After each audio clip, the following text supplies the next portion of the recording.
성경 말씀 찾아 있습니다. 신약 성경 데살로니가 후서 3장입니다.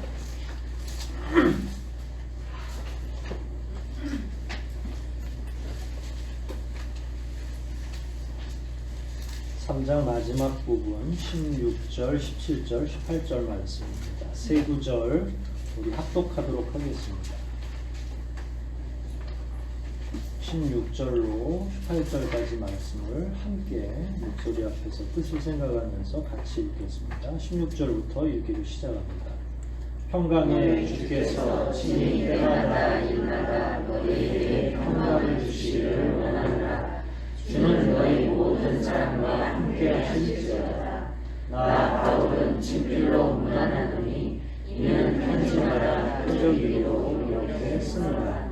우리 주 예수 그리스도의 은혜가 너희 우리에게 있을지어다. 아멘.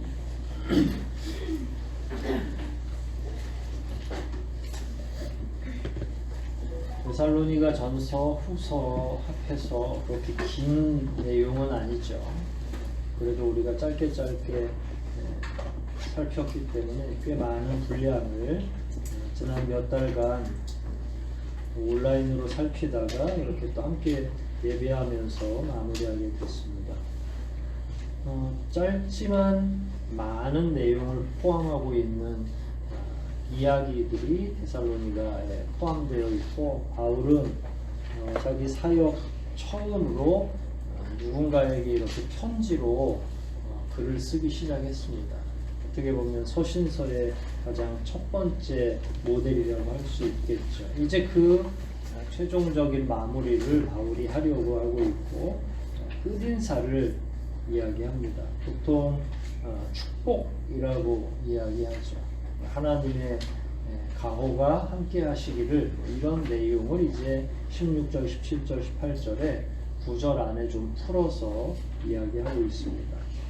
서신서를 다룰 때마다 첫인사, 끝인사에 대해서는 몇 번 강조해서 말씀을 드렸는데, 반복적이지만 또 우리가 자주 망각하니까 오늘 그 끝인사의 의미가 어떤지, 특별히 데살로니가 교우들에게 보냈던 끝인사는 어떤 의미가 있는지를 살피고 데살로니가 전서 후서를 마무리하려고 합니다.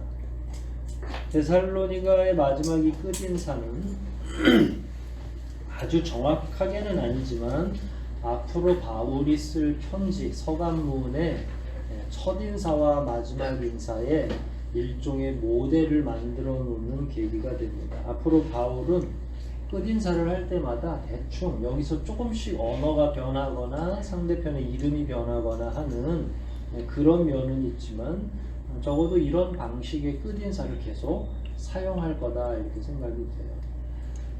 거기에는 또 게을러서가 아니라 상황의 변화가 없기 때문에 그래요. 그러니까 평안과 안식을 기원하고 예수 그리스도의 은혜가 함께하기를 기원하는 이 끝인사가, 바울이 처음에 이 편지를 썼을 때는 불안하고 불편하고, 그 다음에 한 10년 있다가 세월이 좋아지면, 살기 좋아졌으면 다른 얘기를 할 수 있죠.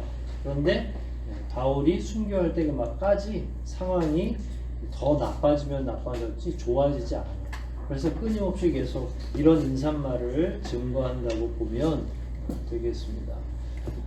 사실은 이렇게 관용적으로 사용되는 언어들은 겉으로 보면 아무런 따뜻함이나 내지는 무슨 깊은 정서적인 그 통합, 유대감 이런 것들이 없어 보이기도 하죠.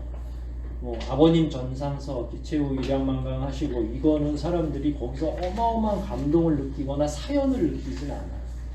그런데 적어도 첫 편지나 바울이 그런 얘기를 썼을 때는 좀 다른 느낌이 있다. 바울은 목회자로서도 이 마무리 인사를 하는 것이고, 또 한편으로는 부모 같은, 목자가 부모잖아요. 그러니까 부모 같은 입장에서도 이런 내용을 인사로 하고 있다 이렇게 이해하시면 되겠어요.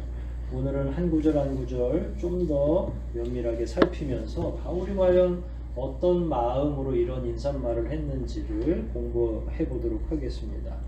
먼저 16절 급하게 읽으셨지만 다시 한번 제가 읽어드릴게요. 평강의 주님께서 나 친히 어느 시간이든지 어느 사건이든지 그때마다 그 일마다 너희에게 평강을 주시기를 기도하노라. 그는 너희 모든 사람들과 함께 하실지어다. 그러니까 예수님의 이름이 임마누엘이었죠. 임마누엘의 뜻은 뭐라고 그랬죠? 우리와 함께 하시는 분이죠. 그러니까 처음에 오실 때부터 그랬고 그건 하나님의 약속이었으니까 함께 하실지어다 라고 하는 건 함께 하실 것이다 라고 하는 확증적인 약속인데 이거는 예수님의 언약에 근거한 거고 내가 끝날까지 너희와 함께 하리라 하고 예수님 스스로도 말씀을 하셨잖아요. 그러니까 함께 하시는 거죠. 근데 이게 진짜 위로가 되려면 예수님이 우리와 함께 하는 게 위로가 되려면 예수님이 어떤 분이셔야 되는지 예수님의 자격이 되게 중요합니다. 내가 너와 함께 해줄게 그랬는데 나보다 더 못 믿을 사람. 그러니까 제가 옆에 있을게요 했는데 내가 도와줘야 될 것 같이 더 연약한 사람이 만일 나랑 계속 있으면 위험 속에서 나도 건사하기 힘든데 이 사람 때문에 더 부담이 되죠. 그러니까 내가 위로를 얻기 위해서 반드시 첫 번째로 가져야 될 내 옆 사람의 존재 방식은 강해야 된다는 거예요. 내가 마음속에 의지할 만해야 된다는 거죠. 그러면 예수님이 어떤 분이셔야 되는지가 정리가 되는 거죠. 예수님이 힘도 없고 나약하고 능력 하나도 안 가지고 계시는데 자꾸 우리 옆에 와서 같이 있을게, 내가 있어줄게 그러면 위로가 되겠어요? 근데 예수님은 어떤 분이셔요? 창세기부터 생각하면 돼. 온 우주를 창조하신 분, 하나님의 한 분, 우리를 구원하신 분. 그런 분이 함께 하시는 건 이게 아귀가 딱 맞아 떨어지는 거죠. 함께 하신다라고 하는 이면에는 예수님의 능력, 예수님의 성품, 예수님의 발휘할 수 있는 그 존재 자체 이런 것들이 그 안에 포함되어 있는 거니까 여기서 아무나 함께 한다고 해서 우리에게 위로가 되지는 않잖아요. 그러니까 예수님이 함께 하는 거, 특히 예수님은 대표성으로 말씀하신 거고 삼위일체 하나님이 함께 하신다라고 하는 거죠. 뭐 성령님은 어디 딴 데 가 계신 거는 아니니까. 그럴 때에 평강의 주님이 너희와 함께 하시기를 기도한다. 먼저 그 이야기를 한 거예요. 그렇게 기도한다고 얘기해 놓고 주님이 함께 하실지어다 라고 한 건 언약에 기반한 확정. 이건 이미 구약 때부터 예수님까지 다 약속한 거니까 내가 끝날까지 너희와 함께 하리라고 하신 예수님의 말씀까지도 다 포함되어 있는 거죠. 그런데 여기서 제일 중요한 건 평강의 하나님이라는 평강의 주께서라고 하는 거죠. 그러니까 이미 바울은 그 당시의 시대적 상황이 우리에게 평강이 자연적으로 평화롭지 않다는 거예요. 불편하다는 거죠. 마음속에 부담이 되고 두려움이 생기고 이런 시대적 배경을 감안한 용어니까 그러면 사람들에게 편안한 예수님을 부르도록 되어 있어요. 이게 무슨 말인 거 아니? 호칭을 부를 때 하나님의 호칭을 부를 때 전쟁에 막 나가서 하나님의 호칭을 불러야 되잖아요. 그러면 그때는 만군의 여호와여 그러고 여호와 니시 그래 승리의 깃발이신 우리 하나님 이렇게 불러야 되는데 갑자기 여호와 라파 이런 치료의 하나님이잖아요. 그건 병원에서 찾을 때 효과적이잖아요. 그러니까 예수님에 관한 호칭 여기서 평강의 주라고 이야기했으니까 그럼 뭐가 필요하다는 거예요? 사람들에게 평강이 필요하다는 거예요. 그럼 지금은 어떤 상황이라는 거예요? 목자적 입장에서 데살로니가 교우들은 평강하지 않다, 평화롭지 않다라고 이야기하는 거죠. 헬라어로는 샬롬이 될 거고 히라버로는 에이레네라는 말이 될 거예요. 전쟁이 없는 그런 상태를 의미하죠. 그렇다고 해서 전쟁이 안 되는 상태, 뭐 이렇게만 단세포적으로 우리가 해석을 하면 안 되죠. 이 평강은 내적인 평화를 의미하는 것도 있어요. 육체적으로도 평강을 해야 되겠지만 나아가서 인간의 영혼의 평안한 상태를 주님이 우리에게 기원하고 있는 거죠. 너희의 영혼이 떨림이 없이 좀 편했으면 좋겠어. 바울은 탁월한 사역자이면서 선지자이죠. 신약의 사도이고 선지자라고 할 수 있죠. 선지자들은 미래를 예측할 수 있죠. 그런데 그게 무슨 뭐 점을 쳐서 미래를 예측하는 게 아니라 과거 구약과 지금 복음서 이런 것들을 쭉 읽어보면 미래가 예측이 되는 거예요. 건전한 사고 안에서도 예측이 되죠. 그러면은 주님께서 멀지 않아서 이 땅에 오신다고 하셨고 그 사이에 적그리스도도 나타난다고 했고 그러면 혼란 상황이 바울 입장에서는 다 예견이 되는 거잖아요. 바울이 뭐 너무 깊이 고민하지 않아도 말씀만 몇 구절 살펴보면 앞으로 쉽지 않겠구나. 그리스도인들이 그리고 바울도 지금 계속 당하는 게 뭐예요? 그 전에도 3주밖에 못 있었던 까닭이 뭐죠? 데살로니가 교회 유대인들이 끊임없이 계속 쫓아오고 유대인뿐만 아니라 이제 로마 제국 안에서도 기독교를 탄압하기 시작했던 거죠. 그럼 바울이 생각을 했겠죠. 이 탄압은 앞으로 더 심각해질 것 같아. 왜냐하면 우리가 죽은 듯이 가만히 있으면 모르는데 우리는 또 우리 나름대로 열심히 복음을 증거할 거고 유대인들은 더 그러면 난리를 칠 거고 거기에다가 로마는 황제 숭배를 하라고 할 텐데 우리는 우리에게는 유일한 왕이신 예수밖에 없으니까 바울이 가만히 생각해 보면 모든 게 다 부딪힐 일이고 모든 게 다 교회에게 불리할 일인 거죠. 당장의 평강도 중요하지만 앞으로 쭉 살아갈 걸 생각하니까 그리스도인들에게 제일 필요한 게 뭐예요? 평강이라는 거예요. 바울이 진정한 부모라면 자식이 예를 들어서 가난하면 부모 입장에서 뭘 좀 주고 싶어요? 가난하면 네. 그럼 물질을 주고 싶죠. 이스라엘 백성들이 또 유대인들이 혹은 여기 그리스도인들이 너무 가난하고 못 살고 그러면 예수님이 조직을 잘 운영해라 앞으로. 그래서 밥 굶는 사람이 없으면 좋겠다. 그래서 예수님을 부를 때도 풍족히 주시는 오병이어의 주님이 너희와 함께하기를 기대한다. 이렇게 얘기했을 수도 있죠. 그런데 지금 그런 게 문제가 아니라 환난과 풍파가 오는 문제고 그 가운데 그리스도인들의 영혼이 침잠하고 그 안에서 그야말로 하나님의 성품을 묵상하면서 마음이 안정감을 누릴 수 있어야 되는데 지금 자기가 이제 전도하기 시작한 거고 끊임없이 계속 환난과 풍파가 오는데 우리의 이런 실력으로는 그런 환난과 풍파를 견디기가 어려울 것 같아요. 그럼 우리 마음이 막 요동치겠죠. 여러분 지금 만약에 우리를 믿지 못하게 하고 믿는 사람 다 감옥에 간다 그러면 여러분들은 어떻게 하실 거예요? 현실로 그게 다가온다면 저도 그러면 잠시 휴직계를 내고서 그럼 뭐 정권 바뀔 때까지 안 믿겠습니다 뭐 이래야 되나요? 그게 이제 걱정인 거예요. 바울이 볼 때 정치적인 상황, 경제적인 문제, 시대적인 상황 그리고 영적으로 예수 그리스도의 또 다시 오신다고 하는 재림 문제 이런 것들을 봤을 때 아이고 우리 성도들이 이 상황을 어떻게 견딜까? 나는 나대로 견디겠는데 부모 마음은 항상 그렇잖아요. 나는 나니까 견디는데 우리 자식들은 이런 혼란이 올 때 웃잘고 그러면 정말로 우리 자녀들에게 필요한 건 바로 평강을 주시는 예수 그리스도. 그 다음에 처음에 모두에서 말씀드린 것처럼 그분이 평강을 줄 수 있어야 그게 유효한 거죠. 그래서 그걸 둘이 함께 묶어가지고 교인들에게 권면 겸 축복 겸 기도 겸 해주는 거죠. 앞으로 이제 교인들은 폭력을 넘어서는 생명의 위협과 배교를 종용받게 되죠. 성도들의 마음은 제가 봐서는 옆에서 누군가 끊임없이 초대 교회에 이 고문하거나 배교를 종용하기 위해서 순교 직전까지 사람을 괴롭히는 이 방법들을 책을 보면 너무 끔찍하죠.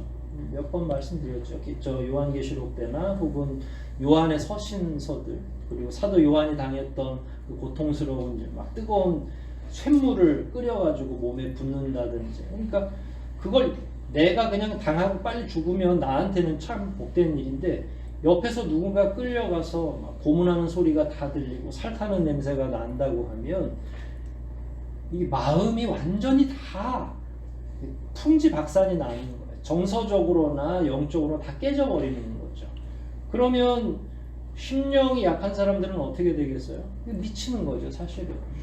그게 제정신으로 그 상황에 직면하기가 쉬운 게 아니죠. 인간의 영혼을 고통스럽게 하고 담대함이 필요하지만 말처럼 쉽지 않은 거죠. 그럴 때 이게 단순히 약물 치료로 될 문제는 아니고 그때 이제 가장 믿을 구석이 뒤에 존재하고 있다는 사실을 확신시켜 줘야 되는 거죠. 바울은 그걸 누구라고 본 거예요? 예수 그리스도. 그러한 어려움과 고통이 예견되기는 하지만 그럼에도 불구하고 내적인 평안을 가져야만 그리스도인들이 궁극적으로 승리할 수 있다는 확신을 가지고 있는 거죠. 그래서 그 평안의 근원인 이 세상에서는 아무도 줄 수 없는 평화, 그 평화의 근원인 예수 그리스도를 다시 한번 이야기하는 거죠. 바울이 끝인사로 이 인사말을 채용했다면 이건 무기력한 인사말은 아니죠. 여태까지 끊임없이 다양한 겉면들을 쭉 써놓고 그냥 말뿐인 인사말로 마무리했다고 하면 바울은 욕먹어 마땅하죠. 더군다나 이 마지막 인사말은 더 힘이 돼야 되는 거잖아요. 예를 들어서 그런 거죠. 너무 보고 싶으면 마지막 인사말에 곧 보기를 원한다. 이런 얘기를 해줘야 거기 안에서 희망을 찾고 소망이 있는 거잖아요. 이스라엘 백성뿐만 아니라 많은 그리스도인들이 지금 예수 그리스도의 재림을 기다리고 있는데 그 재림과 현실 사이에 수많은 고통과 환란이 예견되는 걸 바울도 미리 얘기해줬고, 그렇다고 하면 백성들을 뭐라고 위로해야 될까라고 하는 거예요. 그래서 예수님을 말씀드릴 수밖에 없는 거죠. 예수님만이 유일한 평안의 근원이죠. 그는 어떻게 우리의 평안, 우리의 안식을 확보했을까라고 생각했을 때 십자가상에서 다 확보하신 거죠. 그가 죽으시면서 부활하시면서 확보한 평안과 은혜라고 하는 거예요. 그분이 말로만 공짜로 만든 게 아니라 모든 걸 극복할 수 있는 능력을 이미 보여주신 거죠. 여러분, 우리 인생에서 제일 두려워하는 게 뭐냐면 죽음이에요. 근데 그 죽음을 누가 극복하신 거예요? 누가 깨트렸죠? 예수님. 그럼 우리는 생각할 때에 사람들이 또 우리의 대적자들이 우리를 죽일 수는 있겠지. 그러나 예수님이 열어놓은, 예수님이 처음으로 걸어가신 그 부활의 길은 저들이 막지 못해. 이 땅에서의 육체적으로는 나를 고통스럽게 하고 나를 심지어 죽일 수 있는지 모르지만 나의 영혼은 누가 담당하시는 거예요? 예수님이, 삼위일체 하나님이 담당하시는 거고, 하늘나라에 올라갈 수 있는 모든 길을 예수님이 이미 열어놓으신 거니까. 그래서 본인도 그걸 묵상하는 거예요. 조용히. 예수님이 우리에게 보여주셨던 그 담대함, 그리고 가셨던 첫 번째 부활의 열매로 살아내신 그 모든 과정들을 묵상하면서 기억하고 있는 거죠. 그랬을 때 우리 앞에 다가오는 어려움들을 치환시켜가지고, 대치시켜가지고 이길 수 있는 힘이에요. 왜냐하면 설례가 없으면 묵상할 거리가 없죠. 그런데 우리는 예수님처럼만 가면 돼 라고 하는 배움을 늘 갖고 있기 때문에, 그분이 걸어가신 대로만 걸어가면 돼 라고 하는 교훈을 계속 받았기 때문에 예수님을 묵상하면 되는 거고, 바울도 사실 그런 내용으로 지금 예수님과 평강을 바로 연결시켜서 얘기한 거죠. 복음서에 보면 예수님께서 제자들을 부활하신 뒤에 처음 만나서 제자들이 여러 면에서 불안해 떨고 있었죠. 그렇게 믿었던 분이 한 주 안에 다 그냥 게임 다 끝내고 그냥 승천하신다고, 부활하신다고 죽은 거예요. 그런데 아직 부활했다는 사실이 확정이 안 돼 있는 상태에서 제자들이 있는 곳에 예수님이 찾아오셨죠. 그때 제자들은 반응이 여러 가지, 귀신인 줄 알았던 거예요. 그런데 제자들을 향해서 예수님이 뭐라고 해요? 평안하라. 그러니까 기존의 불안감뿐만 아니라 미래적인 불안감까지를 다 해소할 수 있는 답인 거죠. 예수님이 어떤 의미로 평안하라고 얘기했겠어요?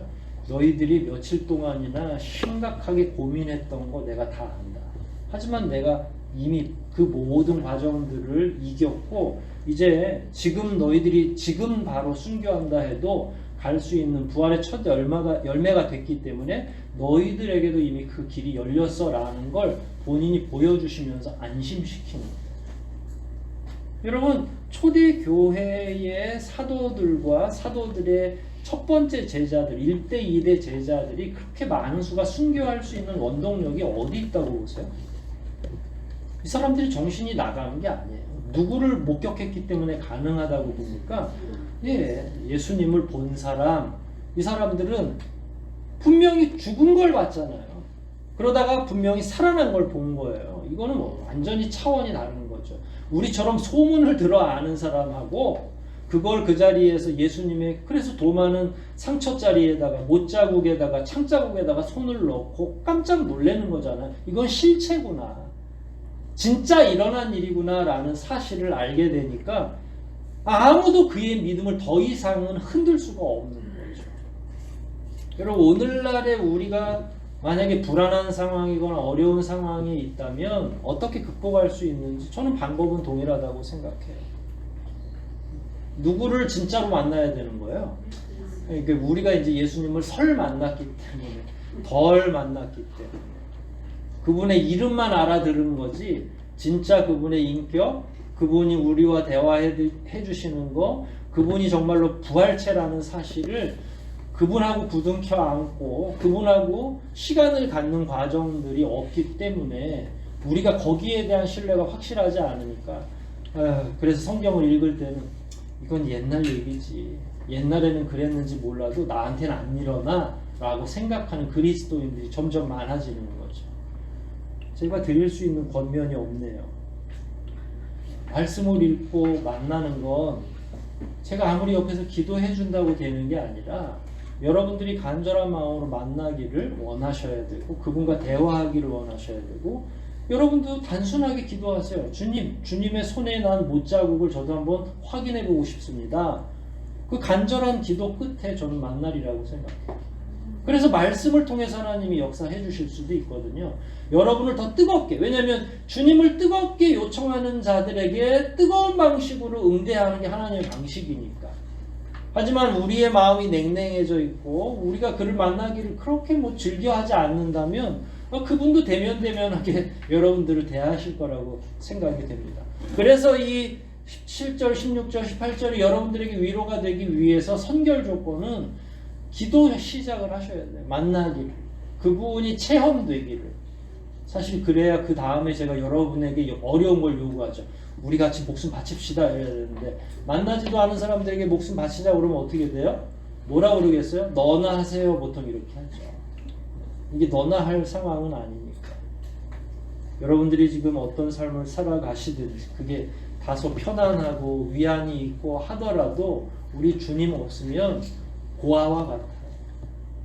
이 세상을 살아갈 때 여러분들이 적당히 물질도 있고 좋은 가정을 유지하는 것 같아도 실제로 주님이 여러분들의 가정에 호주가 되어주지 않고 여러분들과 만나주지 않고 여러분들에게 평강의 근원으로 작동하지 않으면 다 허사가 돼요. 깊이 새기십시오. 주님이 나랑 관계에 있을 때에 나머지가 의미가 있어지는 거예요. 근데 사건이 뻥뻥 터져 보면 이제 알죠. 협박은 아닙니다.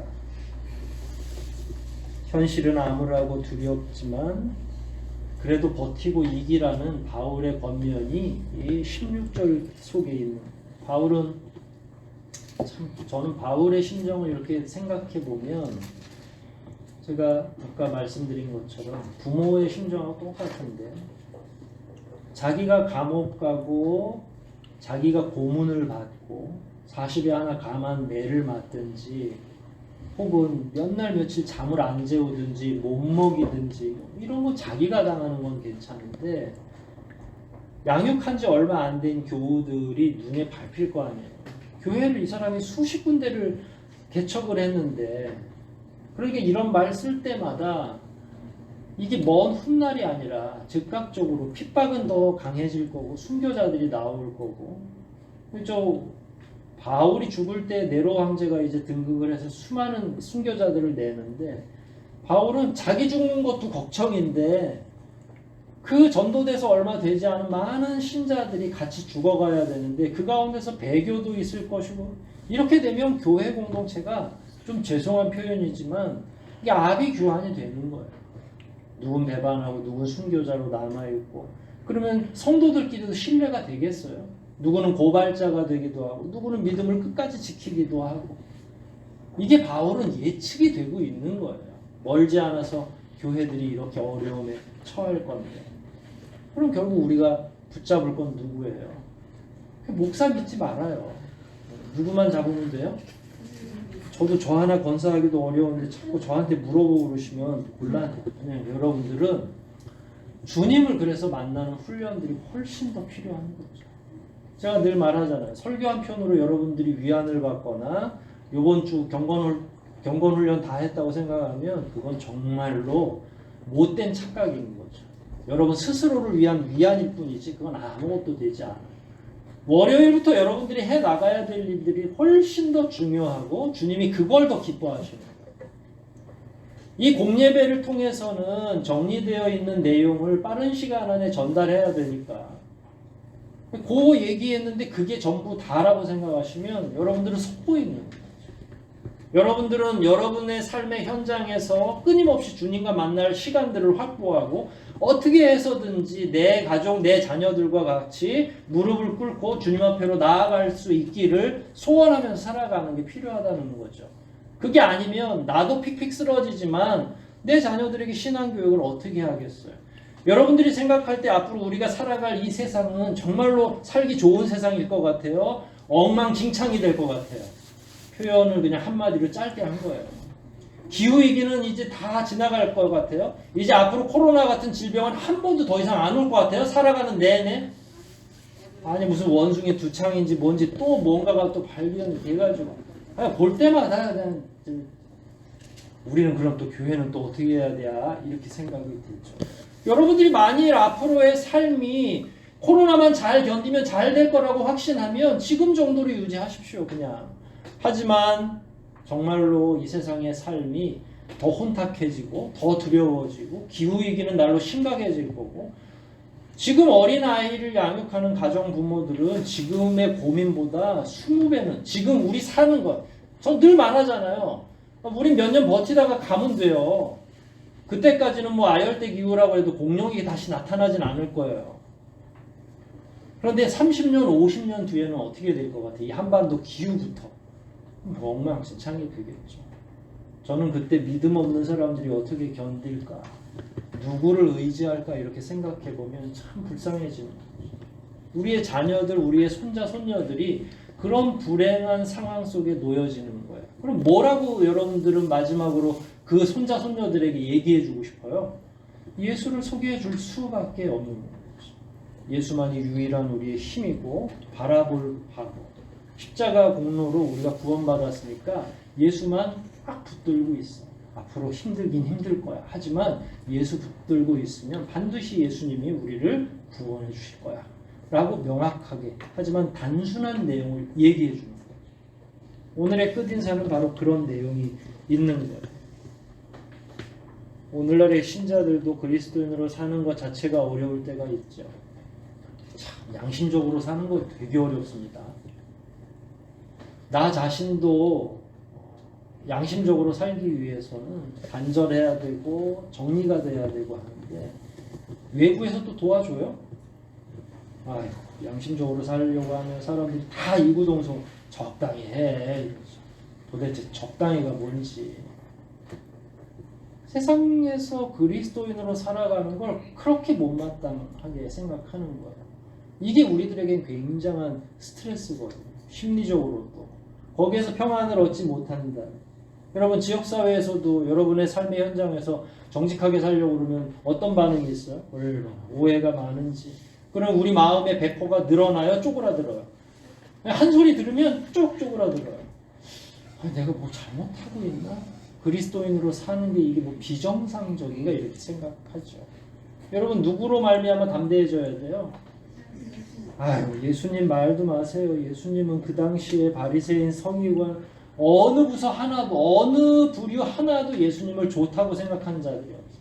심지어 제자들 가운데도 의심하는 자가 있었습니다. 그럼에도 불구하고 예수님이 한 번이라도 포기하셨나요? 그 길을? 하나님이 요구하셨던 그 구원자의 십자가의 길을 포기하셨나요? 우리는 그분을 따라가는데 그래서 낙심할 필요 없어요. 세상은 원래 우리를 이해를 못하는 거야. 그래 가만히 보니까 예수님도 다 그 꼴을 당하셨구나. 그럼 우리도 앞으로 그 꼴을 더 당하면 더 당했지 이 상태에서 끝나진 않겠구나. 결국 우리는 예수님을 볼 수밖에 없겠구나. 예수님을 바라봐야 되겠구나. 결국 예수님에게 돌아가는 거죠. 저하고 여러분에게 다른 정답이 있으면 이야기하겠는데 불가능합니다. 17절 볼까요? 사실 이건 저는 예전에 이런 걸 되게 중요하게 생각했는데 제가 잘못 생각했던 거예요. 이거 중요하지 않아요. 17절은. 왜 이걸 썼는지는 알려드릴게요. 이거 원래 신학자들이나 신학생들이 이런 거 중요하게 생각합니다. 신학교 가면 맨날 이런 것만 파요. 왜 그러냐면 바울의 친저자성. 그러니까 이게 진짜 바울이 썼냐 이 책을.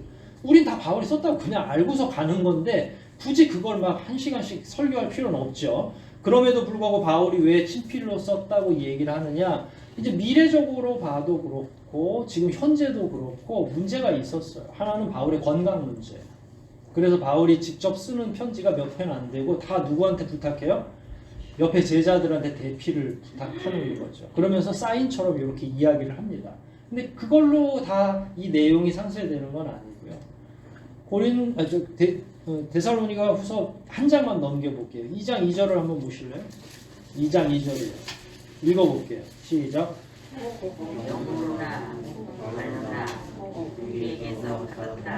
이게 혹만 자꾸 들려요. 다시 읽을게요. 이제 목소리 앞에서 시작.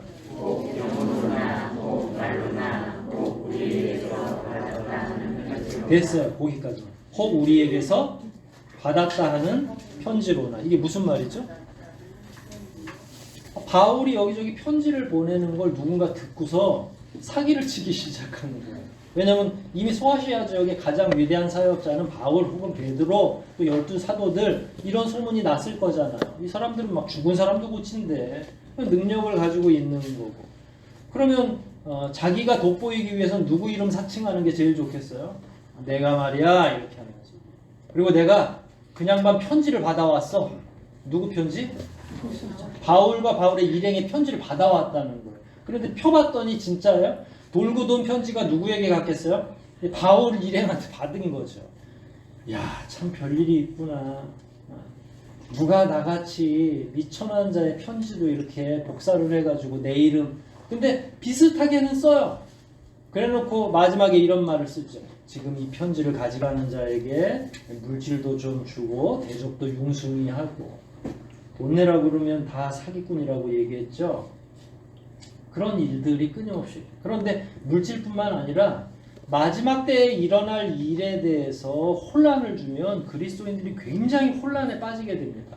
예수님의 재림에 관해서 명확한 내용만, 팩트만 전달이 돼야 되지 그렇지 않고 오늘 온다, 내일 온다, 여기 온다, 저기 온다 그러면 교인들이 어떻게 했어요? 연약한 신자들은. 그러면 여기저기 끊임없이 계속 그것만 쫓아다녀야 되잖아요. 그걸 미연에 방지하기 위해서 우리 주님께서 아예 처음부터 얘기했잖아요. 그 시와 때는 아무도 모른다. 내도 모른다. 나한테도 묻지 말라는 이야기예요. 근데 어떻게 사람이 알아요? 어떻게 바울이 알아요? 그런 걸 사칭해서 편지에 기록을 해놓은 거죠. 그리고 나서 다음부터는 이런 관용구들이 있으면 결국은 누구 편지다? 나 바울이 쓴 거구나. 적당히 이렇게 이해하고 얘기할 수 있죠. 바울의 편지는 한 번도 물질에 관해서나 자기 사리사욕을 추구하기 위한 구절이 없어요. 가끔 그런 얘기는 있죠. 사적으로 여기 날씨가 별로니까 그때 놔두고 온 외투는 좀 가지고 왔으면 좋겠어. 이런 편지는 얼마든지 가능하겠죠. 내용으로서. 그게 이제 오늘날의 성경의 안에까지 이렇게 딱 들어와 있는 게 참 놀랍고 신기하긴 하지만 어떨 때는 본인이 쓰지만 어떨 때는 1인칭 시점으로 다른 사람들에게 대표를 시키기도 하죠. 이런 과정들이 그 가운데 포함되어 있었던 거예요. 그러면 바울이 참 끝까지 불편하게 별 희한한 일들과 맞서가면서 성도들을 생각하고 편지를 썼던 거죠. 17절은 대충 이해가 되겠죠. 그래서 서명, 내가 친필로 뭐 이런 얘기 나오면 아 그런 얘기가 있었지 라고 이해하시면 되는 거고요. 18절 봅니다. 이게 진짜 마지막이잖아요. 우리 주 예수 그리스도의 은혜가 너희 무리에게 있을지어다. 근데 여러분 은혜하고 한 덩어리 한 쌍으로 다니는 게 뭔 줄 아세요?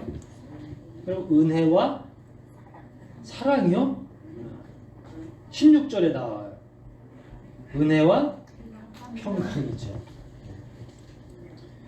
저기 저 어디죠? 동네가 명일동 쪽 가는데 은평교회가 있어요. 전 그게 은평구에서 이사 왔나 그랬죠. 그리고 은혜와 평강의 줄임말이 거기에 들어가는 거예요. 인사말 중에서 제일 관용적으로 많이 사용하는 게 은혜와 평강. 그런데 이게 첫 번째 편지이기 때문에 제가 봐서는 평강을 먼저 썼던 것 같아요. 평강은 은혜로 주어지는 거죠. 은혜로 먼저 구원받고 수순으로 본다고 하면 하나님의 은혜가 있어야 우리가 평강을 누리는 거고, 은혜로운 행위들, 예를 들어서 십자가상에서 우리를 구원하시거나 3일 만에 부활하시거나, 이게 다 우리에게 베푸시는 은혜의 과정들인 거고요. 그걸 깊이 묵상하고 기댈 수 있을 정도로 신뢰할 때에 뭐가 생기냐면 마음속에 내적인 평화가 생기는 거예요. 그러니까 은혜와 평강은 사실은 따로 다니지가 같이 다녀야 돼요. 그래서 어떤 본문에는 은혜와 평강을 한 번에 쓰기도 합니다. 오늘 본문처럼 따로 이야기하기도 하지만, 그러나 이 은혜 역시도 결국은 세상 살아갈 때 제일 필요한 것 중에 하나고, 지금까지 평강 이야기하면서 말씀드렸던 그 내용들이 여기에 다 포함되어 있는 거죠. 세상이 얼마나 우리를 괴롭히고 힘들게 하는지, 하지만 그럼에도 불구하고 그 은혜로, 그분이 주시는 그 은혜로, 구원의 은혜뿐만 아니라 이 땅 살아갈 때 위로가 될 수 있는 그 은혜까지 주심으로 말미암아 우리가 평강으로 넘어갈 수 있는 거죠. 예수 그리스도께서 십자가를 짊어지신 까닭은 영생을 보증하기 위해서요. 영원한 생명 안으로 우리를 초대하려고 십자가에서 돌아가셨고, 근데 돌아가시고 나서 안 깨어나면 그 길은 막힌 거니까 3일 만에 부활하셨고, 또 제자들과 머물다가 때가 돼서 승천하시는 거죠. 그러니까 그 모든 것들은 누구에게 적용시키기 위해서 가신 거냐면, 원래 예수님이 부활하고 승천할 필요가 없죠. 그분은 하나님의 한 분이니까. 그런데 누구의 길을 마련하려고요? 우리 길을 마련하게 하려고 그 과정을 번거롭게 다 하신 거죠. 그런데 여기서 중요한 건 우리에게 있어서는 먼 미래 하나님의 나라, 영생, 이게 중요하지만, 그럼 이 땅에서 살아갈 때는 어떻게 해요? 그때 가서 잘 될 거니까 여기서는 죽어라 하고 고생해도 돼요? 그때 가면 영원한 생명이 있고 위로를 계속 받을 거니까 여기서는 아무렇게나 내팽개쳐 있어도 돼요? 하나님의 방식은 그게 아니죠. 그래서 이 땅 살아갈 때 보혜사 성령을 주신 거예요. 그럼 보혜사 성령이 예수로 말미암아 마련된 은혜와 평강, 예수 이름을 믿는 자들에게 주어지는, 마치 이집트 백성들 사이에서 탈출한 이스라엘 백성들의 문설주에 바른 어린 양의 피 같은 역할을 하는 거예요. 십자가의 보혈이 그 의미거든요. 근데 그걸 누가 적용시켜 주냐면 성령이 적용시켜 준다. 성령께서 찾아오셔서 믿는 자들에게 예수님이 확보한 그 은혜와 평강을 적용시켜 주는 거예요. 이 땅 살아갈 때 사용하라고 주신 거예요. 은혜와 평강을. 하나님 나라 가면 은혜와 평강이 필요해요? 필요하지 않아요?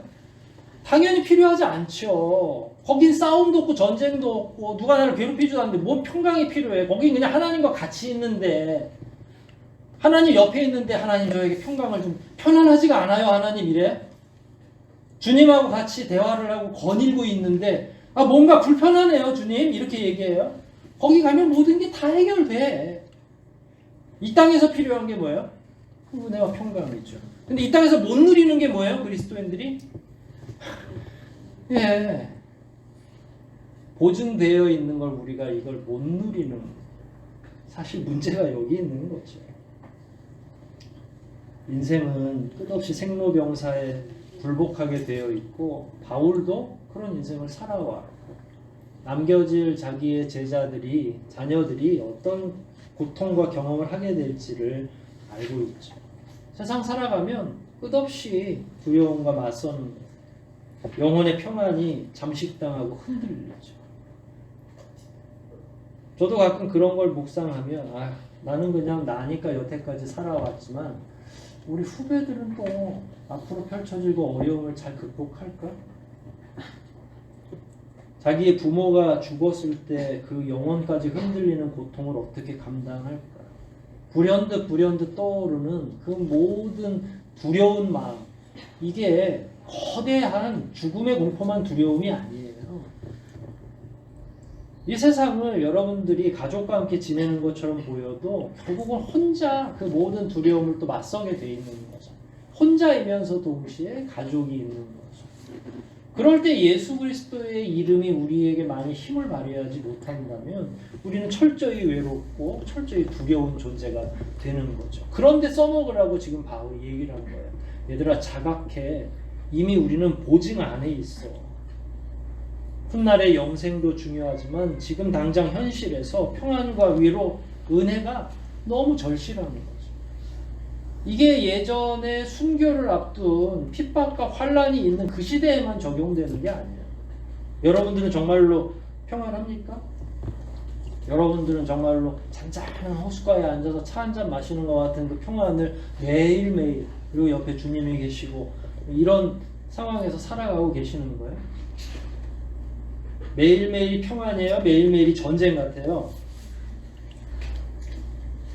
이렇게 대답하기도 좀 그렇고 저렇게 대답하기도 그렇고 믿든 믿지 않든 이 세상은 전쟁터와 같죠. 하지만 신자들은 믿을 구석이 있다는 사실을 바울이 마지막 인사에 남겨놓은 거예요. 예수 그리스도가 가장 위대한 위로의 원천임을 기억할 필요가 있는 거죠. 이미 우리에게는 믿을 구석이 있다는 것.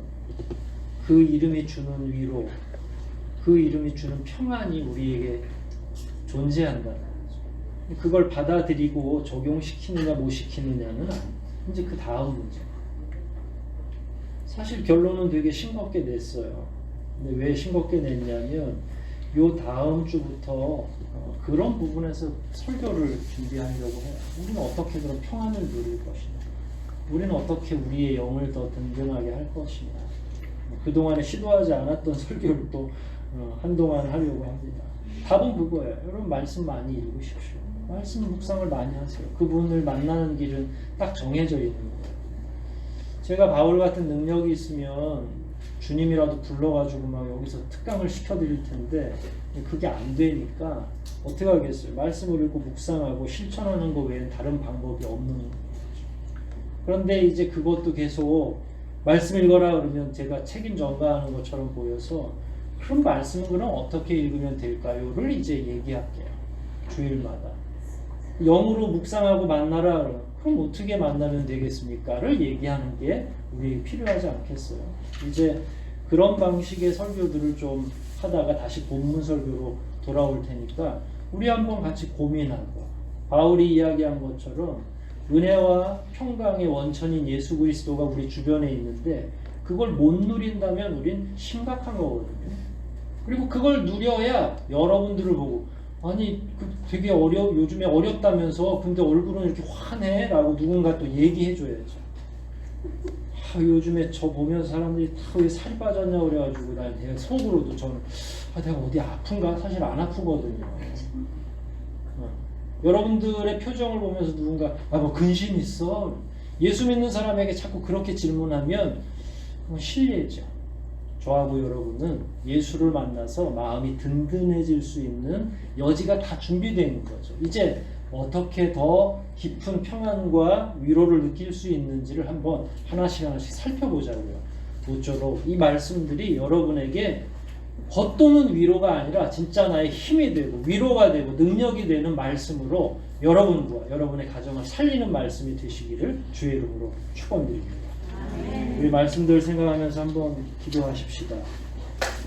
데살로니가를 통해서 데살로니가 전후서를 통해서 바울이 이야기했던 이 모든 부분을 다 기억할 수는 없지만 바울의 그 염려, 초대 교회를 향해서 애썼던 바울의 그 마음들을 다시 한번 여러분들이 회상하면서 바울이 마지막에 교인들을 향해서 끝까지 위로와 평강을 요청하지 않았습니까? 예수 그리스도 만나서 위로와 평강 받는 우리가 되게 해달라고, 반드시 만나게 해달라고 이 시간 통성으로 함께 기도하시겠습니다.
말씀을 통해서 우리에게 무엇이 부족한지,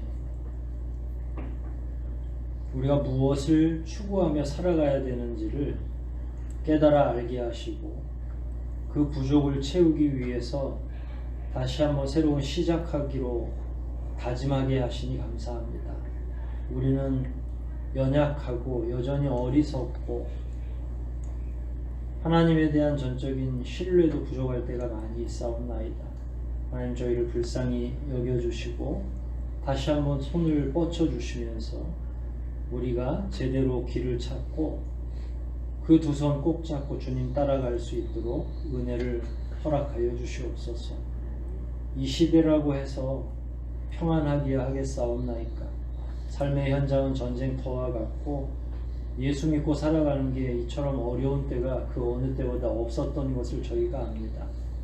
담대한 믿음으로 끝까지 예수님 이름 배신하지 않고 살아갈 수 있도록 우리로 하여금 큰 위로, 큰 은혜, 큰 능력 허락하여 주시옵소서.